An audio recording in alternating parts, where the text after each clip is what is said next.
आत्या, हा अहो ही एवढ्या साड्या गोळा करून कुठल्या गावाला चाललाय?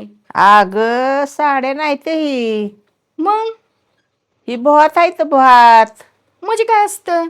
मुगाच्या शेंगा भरायला. आणि ही तर साड्या दिसते त्या.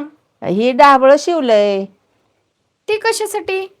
ही आपल्या मुगाच्या शेंगा वाळू घालायला, हा, सुकवायला. होय. हा बघू बरं, दाखवा नेमकं काय आहे या.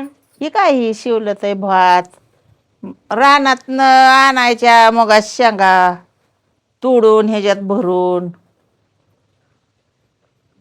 आणि ह्याच्यावर हातरायच्या ह्या डाबळ्यावर. किती साड्या घातल्या ते त्याच्यात?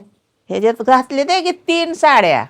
बया, एवढ्या मोला मागायच्या साड्या त्याचं आणि काय बी शिवत बसताय व्हय? आणि मग त्याला काय करायचं, आपल्याला लागतंयच रानात तर न्यायला भात भरून आणायला मुगाच्या शेंगा तोडायला.